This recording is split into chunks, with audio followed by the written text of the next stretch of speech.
Hello, everyone, and welcome to the Intrepid Museum's new live virtual programming. Thank you so much for joining us for our program today, Golden Record Messages from Earth. We are so happy that you're here, and I'll be answering some of your questions throughout the program. So my name is Alicia, and I'm the lead teaching artist at the Intrepid Sea, Air, and Space Museum in New York City, and I'll be your host today for the program. And just as a reminder, the museum's live streams are free, but if you'd like to support us in delivering our exciting content, please click on the link that you can find in the description or in the comments too. So feel free to use the chat today to say hello and let us know where you are tuning in from anywhere around the world. Let us know if you've ever been to the Intrepid Museum before. And of course, if you have any questions, you can put them there as well. So, at the museum, our mission is to honor our heroes, educate the public, and inspire our youth. And today we are going to do all three of those things on our journey. We are going to be talking a little bit about the Intrepid's connection to space, why we're a space museum. We're going to talk a little bit about the history, and I'm also going to tell you a little bit about something really cool this time. This one is all about music and art in space. Now, I know you might be thinking, hold on a minute. I thought space was a microgravity environment, so that means there's no air. And if there's no air, that means that sound waves can't travel, right? So there's no sound. How can there be music in space? And what? So, all right, fair enough. Yes, I'm going to get to the music part in just a second. But you might also be wondering, okay, yeah, hold on. Intrepid Museum, aren't you guys a ship with airplanes? So why are you even talking about space in the first place? Okay, so let's do a little bit of a quick recap then. For those of you who may not be familiar, yes, this is the Intrepid Museum. We are located in a historic World War II aircraft carrier, the USS Intrepid. It was constructed in 1943 and it served in three wars: World War II, the Cold War, and the Vietnam War. And in 1982, they converted it into what it is now, the Intrepid Sea, Air, and Space Museum. Now, we are docked right off the shoreline of Manhattan on the Hudson River. Maybe you've driven by it if you're local. But, there it is again, right? That word space. Why are we a sea, air, and space museum? Well, we are a sea museum because we are a naval ship. In fact, here is a propeller from our ship, one of the four that were on the Intrepid that pushed it through the water. We are also, of course, an air museum because we carried, launched, landed, and currently have on display a number of airplanes and helicopters. So we really are kind of just like a floating airport. This is the Avenger on the left, by the way, the oldest airplane on display that we have from World War II. And then, of course, the Fury on the right, which was a jet plane used during the Cold War. But why are we a space museum? Ugh. All right. Well, take a look at this. So everyone, this right here, if you know what it is, you can tell me in the chat maybe. But during the Cold War, we were in a race, a space race with the Soviet Union. And of course, every race has a finish line. And ours was to be the very first country to safely land a man all the way on the moon and return him home again. But of course, there were a number of other smaller steps that we had to take before making that giant leap on the moon. So this right here is part of one of those smaller steps. And also it has a lot to do with why we are a space museum. This is a very special vehicle called a space capsule. And they are what we used our earliest missions in space with, even before we went to the moon. Before all of that, we had to first figure out how to launch, how to breathe up there, how to eat and sleep and work over all these long periods of time. And then, of course, how to dock and land and all of these things before we could bounce around on the moon. So capsules like these were part of some of those very early steps. And of course, once they went up, they had to come back down. So these capsules landed in the ocean. They figured the water would be a nice kind of, softer landing surface than on land. So they would be out there then floating in the middle of the ocean. And then people would come to rescue the astronauts in a helicopter and then also retrieve their space capsule. And so, on two very special occasions, the Intrepid got to be the prime recovery vessel and pick them up. So how do you think they felt to be part of such an important thing like that, going into space? And so here are two pictures from the retrieval. On the left, you can even see on the side of the Intrepid, there it is. On the side of the Intrepid, you can see a bunch of the sailors looking on. And yeah, I would imagine that they would be pretty excited. We've also got some postcards and things in our collections that were printed to celebrate the occasion. And lots of sailors definitely wrote home to their loved ones saying, "Whoa, guess what just happened today? We got to pick up an astronaut." So, ladies and gentlemen, this is the reason why we are a space museum. The Intrepid played a very important role in picking up astronauts and their capsules after they returned from outer space. Now, believe it or not, for about 100 years, Earth has actually been sending a lot more out into space than just capsules and astronauts. But it's not necessarily what you might think. We've been sending out our radio and television signals, so sounds and pictures, voices, even music, out into space for decades, as far back as the early 1900s. Every TV show or song that you've ever heard on the radio, it's out there, just waiting to be picked up by someone. And currently, those signals are about 110 light years away from Earth. Now, what does that mean? Well, light years are how we measure distance in space. It's the distance that light can travel in one Earth year. So, to get even more specific, let's talk about the sun. All right, it takes the light of the sun about 8 Earth minutes to reach us because of where we are located in relation to it in the solar system. So you can see that a little bit bigger. So the light that we see outside right now, it's actually from 8 minutes ago. That actually means that if the sun were to burn out right this very second, we actually wouldn't even know for 8 whole minutes. And for comparison, it takes 5.5 hours for the light of the sun to get all the way out to Pluto. So if we are 8 light minutes from the sun, how far away is 1 light year? Well, it's way outside of our solar system.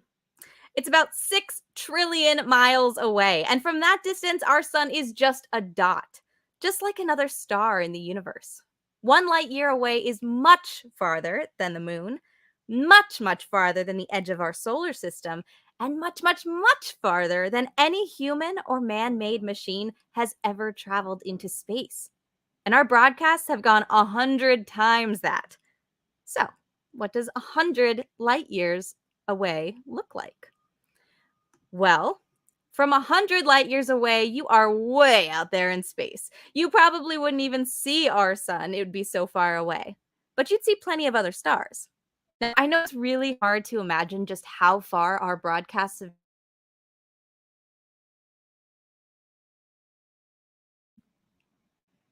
Everyone, I want you to imagine that you are right there.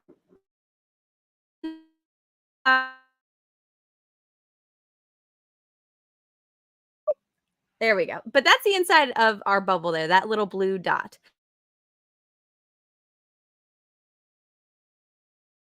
On either side of us, okay? That means that's 200 wide.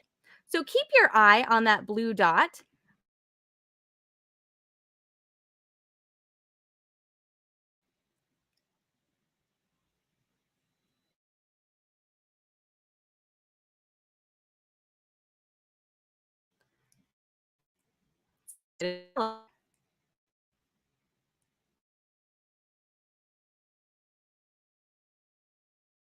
Oh, yeah, I don't know if that doesn't make you feel small, I don't know what will. So there we are in the Milky Way galaxy. You can barely see that dot. So while 100 light years away seems like a super far distance from here on Earth, and don't get me wrong, it is, it's still only a tiny fraction of the universe. Only one itty bitty pixel within our own galaxy.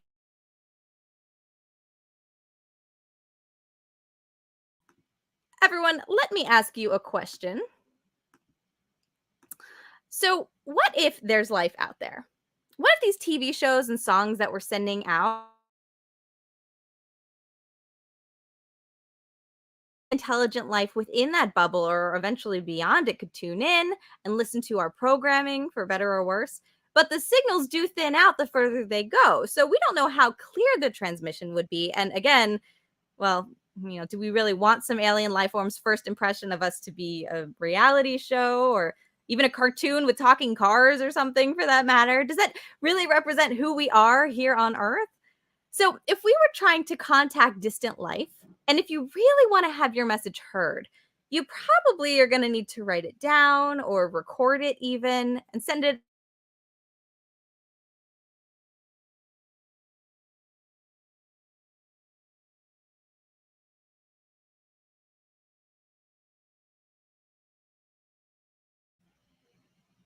I apologize, everyone, if I'm.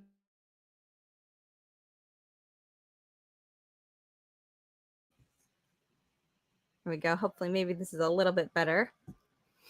But so we are going to need to be a little bit more intentional with what we're sending out into the star. So, yeah, in a roundabout way, that is kind of how the Voyager Golden Record came about. And it's this really cool thing that I am going to talk to you about today. So, what is Voyager? All right, so in case you weren't familiar, in 1977, NASA sent two spacecraft, two probes called the Voyager 1 and the Voyager 2 out into the universe to explore the distant galaxy. Now, they were each a piece of machinery, antennas, and electronics that were launched to help us gain a better understanding of our solar system. The timing of the launches, though, were very specific. They lined up with a very once in a lifetime alignment of Jupiter, Saturn, Uranus, and Neptune that occurred only every 176 years and would allow us to gather close range data and images from our distant planets, specifically Jupiter and Saturn to start, before reaching interstellar space. So, the layout of the four planets that you can see here meant that they would be able to use less fuel and take less time because they would be putting the spacecraft on a path that would swing them from one planet to the next on its own. So, you can kind of see that arc there. So, what does that mean, right? Well, because of the gravitational pull of each planet, the Voyager probes were able to get a gravity assist, basically a flyby of each planet that would bend the spacecraft's flight path and increase its velocity just enough to move it along its pathway. So, the primary missions, of course, were to explore Jupiter and Saturn, things like studying the active volcanoes on Jupiter's moon and taking a closer look at some of Saturn's rings. Well, the two spacecraft were built to last just 5 years. That'd be long enough to make it past Saturn at their furthest point. The Voyagers taught us that Jupiter's red spot is actually a raging cyclone and that there's lightning there. They showed us close up views of its moon, Europa, that suggested that it might be covered with an icy crust over liquid water. And we saw active volcanoes on another one of its moons, Io, as well. And as it flew past Saturn, we discovered three more moons. We saw a thick Earth like atmosphere around another one of its moons, Titan. And we learned more about Saturn's rings, of course. But as the years went on, they were able to successfully achieve all of their objectives with Saturn and Jupiter. And then the spacecraft kept going, it kept thriving. And so the scientists got really excited and were able to expand even further on their goals. So they used remote control programming to alter the mission to also include some exploration of Uranus and Neptune for Voyager 2. So, after almost 10 years after its launch and 5 years after it passed Jupiter and Saturn, rather, Voyager 2 gave us some close up views of Uranus and 11 of its moons. We also discovered that it has a ring, and we were able to detect some temperatures as low as negative 353 degrees Fahrenheit. Now, 3 years after that, it flew by Neptune, discovered six new moons, rings around Neptune as well, and a huge rotating storm dubbed the Great Dark Spot. Now, shortly after Voyager 2 passed Neptune, the scientists decided to turn off its cameras because it wasn't going to be flying close enough to anything to take images. So, a few months later, on Valentine's Day in 1990, they did the same thing for Voyager 1, which is about 4 billion miles away from the sun and still moving, but not before turning it around to take its last series of images, which was a 60-frame mosaic that they now call the Solar System Family Portrait. And here it is. So this is the only series of images that captures Venus, Earth, Jupiter, Saturn, Uranus, and Neptune arrayed all around the sun. And this is also the portrait of Earth that inspired Carl Sagan to think about the fragility and uniqueness of our home planet. It was a tiny speck in a beam of scattered light, a pale blue dot. Now, honestly, besides these incredible pictures, what's amazing is that both of these spacecraft's lifetimes have now stretched on from a lifespan of just 5 years to over 40 years. And between Voyager 1 and 2, we now have explored all of our outer planets in the solar system, 48 of their moons, and all of the unique rings and magnetic fields of those planets. We've resolved a number of other questions. We've raised some interesting new ones as well about the origins and evolutions of our solar system. And as of 2018, both Voyagers have entered interstellar space outside of our solar system, beyond the heliosphere, which is this protective bubble of particles and magnetic fields that the sun has created. And they're still going. They're still flying at about 35,000 miles an hour in different directions, billions of miles from Earth, and they're still sending us back data. And they're going to keep doing this until they run out of power. So, everyone, I want to pause here before going on, and I just want to see if we have any questions about the Intrepid or the Voyager missions or anything like that before we move on and talk a little bit about that mysterious record that I alluded to. So, any questions? How long did it take the Voyagers to get to Jupiter and Saturn? So it took them about 2 years to get to Jupiter. That was in 1979. And it took about 3 years to get to Saturn. So that was about a year later. Now, the visits to Jupiter were actually about 4 months apart. And then about 9 months for Saturn. That's based on the movements and the directions they were going. But then Voyager 2 ended up going on and kept moving. So ultimately, that took about 9 years to get to Uranus and then 12 to get to Neptune. So they're all really, really far away, is basically what I'm trying to say there. So great question. Any others? Are the Voyager spacecraft the first to leave the solar system? So no, actually, the Voyager spacecraft are actually the third and fourth human spacecraft to fly beyond our solar system here. About 5 years before the Voyager launches, there were some called Pioneers 10 and 11 that went up. Pioneer 10 also did some flybys of those 4 outer planets, and it left the solar system in the early 1980s. And then 11 was also meant to look at Jupiter and Saturn, but it went interstellar in 1990. But because of the speed of Voyager 1, it actually passed Pioneer 10 in 1998. So it's going a lot faster. And so now it is the most distant human-made object in space. So really, really cool things that we've been sending out into space for sure. All right, so everyone, we covered the Voyager missions. All right, so you get a little bit of a background on that.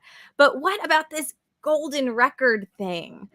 Well, scientists knew they were planning to send out these spacecraft on a one-way trip.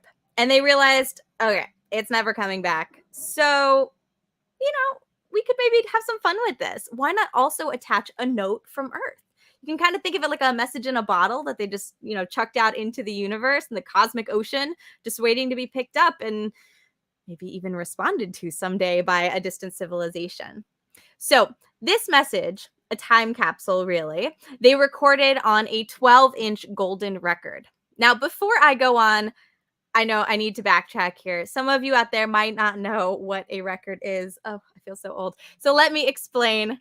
Before Spotify and MP3s, we had CDs, all right? Compact discs or CDs. These are these round pieces of shiny plastic that held an album, usually about an hour of music on them. And they also made really good frisbees or coasters too, if you had them lying around. Before we had CDs, we had cassettes, so cassette tapes. These had magnetized ribbons in them that would wind from spool to play music. And many of us have fond memories of winding them back up ourselves with a pencil after your tape player decided to eat it. Those are cassette tapes. All right, now before that even, there were 8 tracks. Admittedly, actually a little before my time, but I am told that they were similar to cassettes, only shorter. They held 8 tracks of music. Makes sense for the name. And then even before that, there were these records. So records are still around today. They're often sold as kind of a novelty thing, or for people who just really love their music, they say it just sounds better. But you're also equally likely to see one of their players in a museum, also referred to as a phonograph or a gramophone.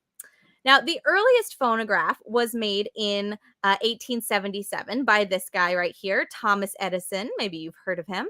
And it used wax cylinders instead of discs. So imagine it's like kind of like a tin can, but it's made out of wax with music carved into it. But it later blew up with a very similar invention called the gramophone, which used flat discs. Now, on both of them, the music could be played by using something called a stylus, which was effectively a needle, which moved over the very, very fine grooves on the record, and it vibrated at very specific acoustic frequencies as the records spun around on a flat turntable. So, this was by and large the main format for sound recordings for many, many decades to come. And it's the medium that they chose, of course, in 1977 to record our messages from Earth. They actually mounted these records and a record player on the side of the two Voyager spacecraft. And right now, the records are about 13 billion miles from home. And in just 5 to 10 years, by 2030, both Voyager 1 and 2 are going to be so far out into the universe that they won't even be able to communicate with us anymore. But like I said, they're not going to stop moving. Remember, the cameras are off, so we won't be able to see what they see anymore, but they're going to keep sailing out farther and farther into space forever, or until they crash into something that gets in their way. Now, again, we have no idea if there is any life anywhere out there in the universe, but considering how we think life sprung up here, it's safe to assume that we probably aren't alone in the entirety of the cosmos. But that said, it's also safe to say that whoever is out there probably doesn't think or sound or think or look or read or anything the way that we do as human beings here on Earth. So even if distant life forms did find this spacecraft and did find this record here, how would they even know what it is, right? Or what it represented or how to use it? And I'll bet even a bunch of you out there don't really know how to use a record either, but that is absolutely okay. So let me ask you this. How do you write a message for someone that is intended for people that you don't know who are in the distant future, right? You have to think, like, what if they can't see or hear or feel or taste or smell like we do, or even at all? What language would you even write it in? You would, of course, want things to be clear and easy to understand, but you also have a very limited amount of space or words or pictures to do it in. It's like creating a whole nother language, right? NASA had to invent this whole new system of communication, a code, really, that in theory could be deciphered by anyone, anywhere in the universe to teach them how to actually play this record if they found it, which is no small feat. And they put the instructions of how to do this then on the album cover, so to speak. So here it is. But don't forget, everyone, here on Earth, we have systems that we develop too, Earth units of measurements from everything from length and distance to time. And everything, including RPM, revolutions per minute, which is how you play a record, by the way, is something that was entirely devised by a human. So they decided to start off this new language with a building block of the universe: hydrogen, one proton, one electron. And the thought here was that any spacefaring civilization would probably understand the properties of hydrogen, the most commonly known element in the universe, enough to know what this diagram meant. So this image on the bottom right corner of the album cover, it illustrates the transition of the spin movements of the two lowest states of hydrogen, the proton and the electron. And that is what is shown in those blue circles there. You can see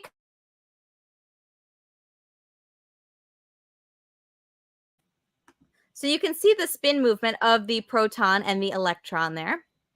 And when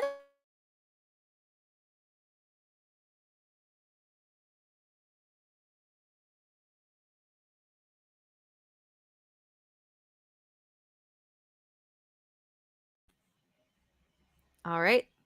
Can you all hear me okay? Yes? Okay. Sorry about that.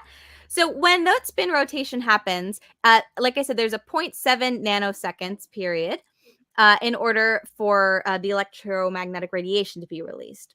So the thought here was that the aliens would equate that tick mark with the transition time unit of measurement, and then they could figure out the rest of the diagrams on the cover from that one little thing. Maybe it's a stretch, but go with me here. Now, the image on the left, besides that, is meant to signify where we live. So we are right in the middle of that starburst, which has been specifically designed with distance in mind. The direction and the proportional length of the lines show us where distant collapsed stars are. And that gives off pulses or pulsars, with the period of each pulse denoted next to each line.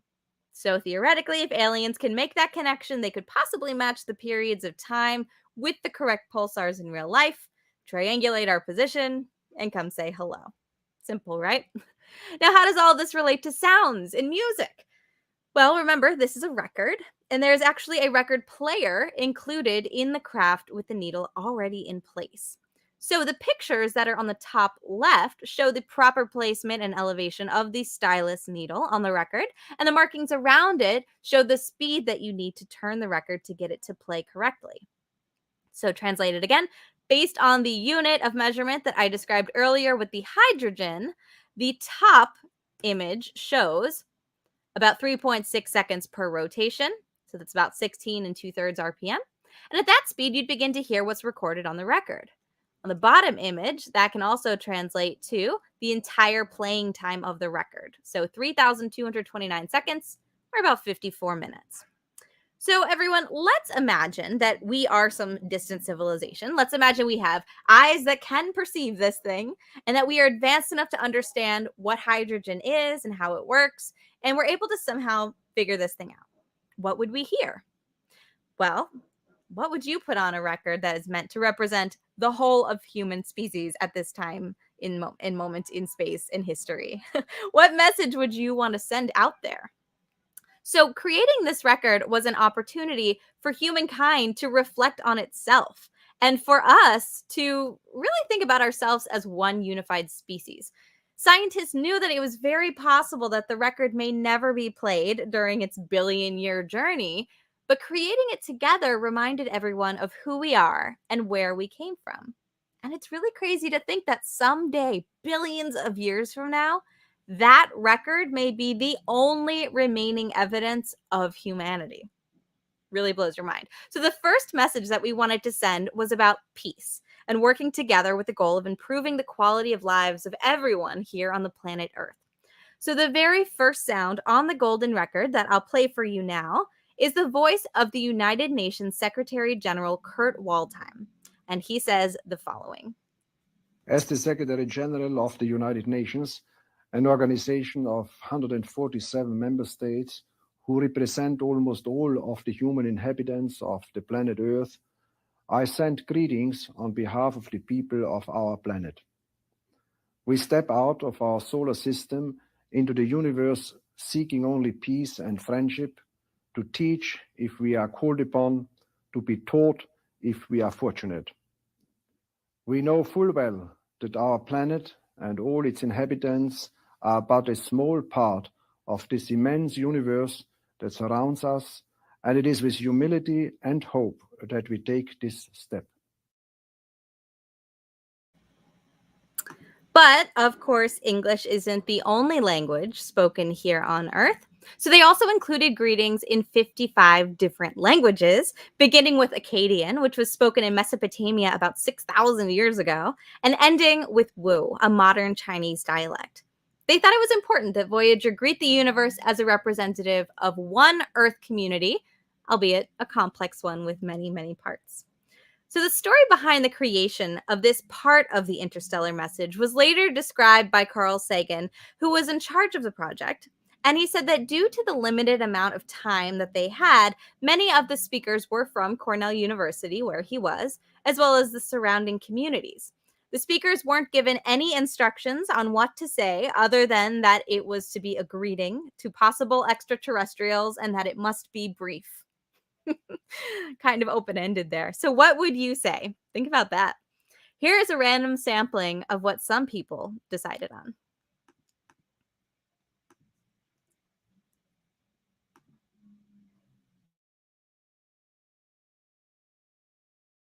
Adanish Lushulmu.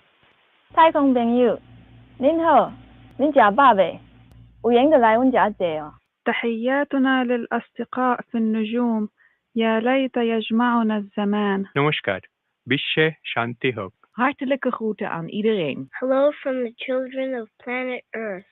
Bonjour tout le monde. Shalom. Tanti auguri e saluti. Konnichiwa. O genki desu ka? Prithvivaसिहरूबाट शान्तिमय भविष्यको शुभकामना. Želimo vam sve najlepše sa naše planete. 祝大家好。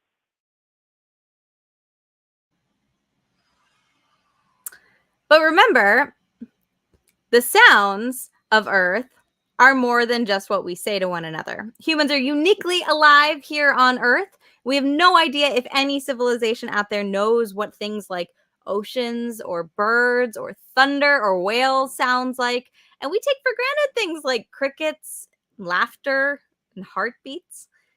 But it's very likely that alien life has never heard these sounds before. So we put some of those on there too. And here are just a few of them.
And then, of course, because it is a record, music.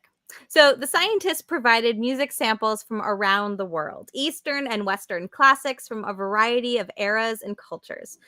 Things like Beethoven, Bach, and Mozart, Aborigine songs from Australia, panpipes and drums from Peru, bagpipes from Azerbaijan, a Navajo chant, and even some good old rock and roll. Johnny B.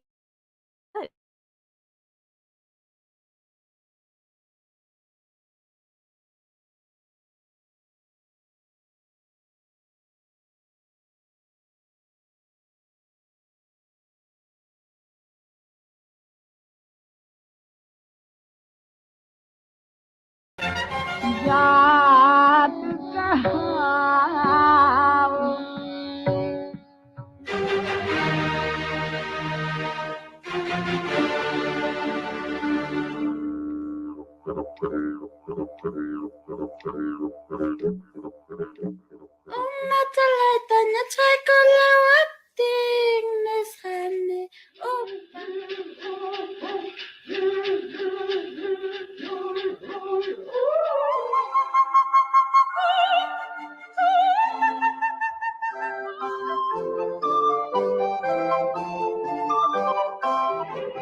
Now, of course, I didn't play Johnny Be Good because of rights issues, but there was actually an episode of Saturday Night Live in 1978 where Steve Martin played a psychic, and he says the extraterrestrials have found the record, and after all of this time, they have sent us a message back. Send more Chuck Berry. Chuck Berry, of course, being the writer of the song Johnny Be Good. Now, on the other side of the record were pictures, believe it or not, 115 of them. But remember, this wasn't a digital disc. There weren't JPEGs or anything back then. It was all audio. So the pictures were actually encoded within audio waveforms themselves. And this is where it gets a little more complicated, and we are really relying on them having some sort of visual perception to be able to figure this all out. So the last symbol on the album cover explains how to render the images so that you can see them. There it is for you. Now, the top right symbol shows how the waveform data is broken up, with each section taking 0.008 seconds to play. Again, underneath it, you can see that unit of time measurement. So that is 0.008 seconds. Let's hope they get that far. And then the symbol below that shows that each of those sections of data completes one out of a total of 512 scan lines that make up a completed image. So to understand what that means, you kind of have to understand how an old cathode ray TV worked. You know, it's this like archaic 70s technology now, but you can kind of think of it like blinds in a window, or even like a woven blanket where each strip is put together, and put together it looks like one larger picture. So kind of like a mosaic. So within each of those strips, if you were to code the decibel levels, how loud it is, to show it as lighter or darker, you'd actually be able to draw out the image. It really is kind of mind-blowing. Now, the first image that would appear, if you get all of that, is on the bottom, the calibration circle. And it's the last image that you see there on the cover, underneath all of the other ones. So if they somehow could figure all of that out, and they decode a shape that looks just like that picture, they're going to know that they're onto something and they can keep going. And then if they do, and all goes according to plan, these are some of the 115 other images that they would see. So again, there is that cathode circle there. But then we can move on to things like the location of Earth based on those pulsars. Again, another image that's on the cover that we talked about. So again, telling them they're doing it right. They've seen that before. But now it's positioned next to Andromeda, our closest neighboring galaxy. So another helpful tip for them to find us based on other visual clues. There's also mathematical definitions based on that hydrogen language, again, as well as tons of other physical units for them to look at. There's pictures of planets in our solar system like Earth and Jupiter. There's DNA bases, images of cell division. We've got human anatomy and conception, the growth cycle of a human, images of human relationships. And then there's also geographic information about what the Earth looks like with those continental drift patterns. And it's shown as past on the top, present in the middle where the hand is, and then what it's predicted to look like in the future. We've also got images of land masses, actual images there, and geography, things like shorelines and sand dunes. There's also architecture and terrain, vegetation, insects, fish, animals, you name it. Then we have pictures of people doing things too. So images like athletes, scientists, astronauts, and even pictures of children learning. Although I always thought that might be interesting in terms of scale because they're around that globe. So if they think that's how large Earth is, then we must be giant people. There's also pictures of people eating. So eating, cooking, drinking, showing how we consume calories and things. Also people building structures and machines. Then technology. So there's an X-ray. And also travel, things like our spacecraft there. So you name it. But they were also very conscious to not include images of things like war or poverty or disease or any specific religions or ideologies because they really wanted to hammer home that we are all one global community as human beings. So that, my friends, is the Voyager program and its golden record. So there's clearly a lot for them to figure out on that cover. It might be maybe a little bit presumptive to assume all of that because, again, well, if they can't even see or hear the way that we do, none of this is really going to matter anyway. But also you have to think, well, all right, if that distant life form is so big that this is maybe like, what if it's just like a grain of sand for them and they don't even notice it? Or alternatively, what if they think it's some enemy coming to attack them and they just blow it up or try to eat it or something? And then you start to think, well, wait, what if the asteroid that killed the dinosaurs was actually maybe another Earth that was sending us their version of the Voyager golden record? I mean, the thought experiments are endless here. But again, to bring it back, that really wasn't the point of the project. One of the other messages on the record was a message from the then president of the United States, Jimmy Carter. And in his statement, he said this. He said, "This is a present from a small, distant world. We are attempting to survive our time so we may live into yours. We hope someday, having solved the problems we face, to join a community of galactic civilizations. This record represents our hope, our determination, and our goodwill in a vast and awesome universe." And that is what it is actually all about. So I know I just threw a ton of information at you. So before we go on to our last activity here, I do want to see if we have any other questions. So take a little pause, take a little breather. What questions do we have now? What is the record made out of? So the record itself is made out of gold-plated copper, and it is 12 inches in diameter. So the record's cover, the thing that has all the symbols on it and everything like that, it's actually aluminum with, they thought ahead on this one, they put a sample of uranium on it. So the idea is that if a distant civilization can encounter this record, they might be able to use the ratio of the remaining uranium to the other elements, because the uranium kind of dies away, to determine the age of the record. So again, this is assuming a whole lot here. The record also has the inscription on it, "To the makers of music, all worlds, all times," hand etched onto its surface right on the inner portion there. And between the label and the playable surface. So sometimes people would do that, which is just kind of a cool little human touch. But actually, funny story about that. It actually got rejected because that wasn't supposed to be on there. But Carl Sagan, who was in charge of the project later, just convinced them to keep it as it was, because that's also kind of a fun thing that humans do, is they scratch stuff into their records. All right, do you have another question? How'd they pick what was on the record? So the contents of the record were selected by NASA, by a committee that was chaired by Carl Sagan, who worked at Cornell University at the time. I mentioned that. And it took about a year to pick all of the songs and gather everything, all of the voices and everything, the pictures too. But actually, the inclusion of Chuck Berry's Johnny B. Good was apparently a little controversial at the time, because some people back then felt that rock and roll music was a little too adolescent. So Carl Sagan then apparently said back to them, well, there are a lot of adolescents on the planet. That, basically just means like teenagers, which is accurate. But they also actually wanted to include the Beatles song "Here Comes the Sun." Who doesn't love the Beatles? But the company that owned the rights wouldn't let them. And the Beatles really liked the idea, but they didn't own the copyright to their own song, so they couldn't do anything about it. And then the company wanted to charge them something like $50,000 per record for each of the records.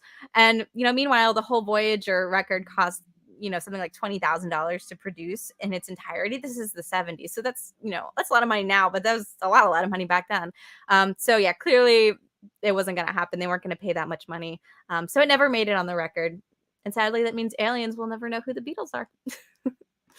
All right, my friends. So the Voyager record was, in a sense, now a time capsule, right? So what is a time capsule?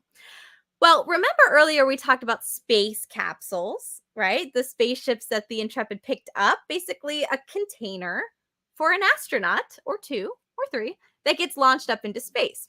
Well, a time capsule is similar in that it is also a container, but for the past. And in the case of the Voyager Golden Record, it was a log. It was an actual recording. So a time capsule could be something like a diary or a scrapbook, or it could be an actual container that you can put objects inside of so that you can look back and remember them later, or, pass it on to people in the future. So this one that you see here was actually put together by scientists at a lab at MIT in 1957. And they set an open date for it 1,000 years in the future. So can you imagine what the world is going to look like in 2957, right? So 1957, 1,000 years from the 2957. Now, it's been 44 years since Voyager left Earth, and it still has yet to be found that we know of by anyone out there. So how far in the future would you want your time capsule to be found if you made one? 1,000 years might be a really long time, but you can wait as long as you'd like if you want to make your own time capsule. You could set it for about 5 or 10 or 20 or even 50 years. It's really up to you. The longer, the better, to see how much maybe you've grown and changed. So creating your own time capsule at home is very easy. You can do it by writing about your own experiences. You could be, photographing what your life is like. You can create a scrapbook of what you and your family might be doing right now and your experiences at home, even during this historic pandemic. Or you can just collect items that are meaningful for you. So these might be things like photos or drawings or small items or keepsakes that you like. See what you can find that describes you and what story you want to tell about yourself or your family today. You might also want to include things like newspaper clippings from current events. There's a lot going on in the world now. Maybe a length of string even for how tall you are right now. Maybe a list of things like your favorite color or your favorite food or your favorite book or song or movie right now. And you could also write a letter to your future self. Think about what hopes or goals you have for the future. Maybe some questions you have about the future you could ask yourself. And maybe you could even make some predictions of where you will be when you open it years and years from now, too. So many people use something like a shoebox or a jar And some people like to bury their time capsules in the ground for future generations to dig up later as well. But if you do that, just make sure that you put it in a very watertight container so that it doesn't fall apart underground, because you have to think the soil gets kind of moist if it rains. So you want to make sure everything will be all safe and sound in there. And you probably also want to avoid things like food or batteries, since if you're going to be doing it long term, well, you might have some little friends who want to get in there and nibble on them too. Otherwise, you could also store it somewhere in the back of your closet or in an attic or in a basement. That could be a good idea too. So just be sure to set an open date and write it down when it was sealed on top of it too. And then no peeking. It's best actually to just forget about it until that fateful day when maybe you've even, forgotten to open it and it's 20 years later, but you find it and you're wow, I remember making that. That's so cool. And then you get to reopen it. So be creative and have fun with it. There is no right or wrong way. Whatever you come up with will be a very unique treasure that you'll get to enjoy years and years in the future. And so, my friends, that concludes our program, Golden Record Messages from Earth. Just want to see if there's any last questions at all, too. Any other questions that we have? How long will it take for the power to die out in one of these spacecraft? All right, so the Voyager probes actually, they think that they are going to run out of power in the year 2025. So unfortunately, that's actually not too far from now. That's only in about 4 years. Again, it's amazing they lasted this long. They thought it was only going to be about 5 years when they first made them. So the fact that it's lasted that long is incredible. But they are trying to conserve power however they can. Like I mentioned, they turned off the cameras because they knew they wouldn't be going near anything close by to take any pictures. So every little bit of ounce of battery, I guess, that they can save, the better for these things, just so they can eke it out a little bit longer. And they're still getting information as they've gone outside of our solar system. They're still sending us back some incredible stuff that we're learning about. So yeah, 2025 is what they estimate it might be. All right, friends. Well, as usual, if you have any other questions about our programs, you can reach out to us through our website, intrepidmuseum.org, or also through our social media. But I'd like to thank you so much for watching and sharing your questions and comments. The museum, as I mentioned, has introduced a number of new live streams, so please do follow and subscribe to this channel or visit our website for the latest streaming schedule. And if you are able, your donations of any amount are going to help to keep our programs free or low cost. And you can also explore becoming a member online. Now, our next family program is going to be Thursday at 3 p.m. It will be Biome Away from Home, where we will be talking about planets and places beyond Earth that might support life. And maybe they'll even find the Voyager Golden Record someday. So tune in. Don't miss it. And I would like to remind everyone also that our museum will be reopening on March 25th. We are going to be opening from Thursday through Sunday for the known future from 10 to 5 p.m. So we hope that you can come by and visit us in person and get to see some of our really cool artifacts in person there as well. All right. So once again, everyone, thank you so much for joining us today. And hopefully we will see you online for another upcoming program. Thanks so much, everyone. Bye-bye.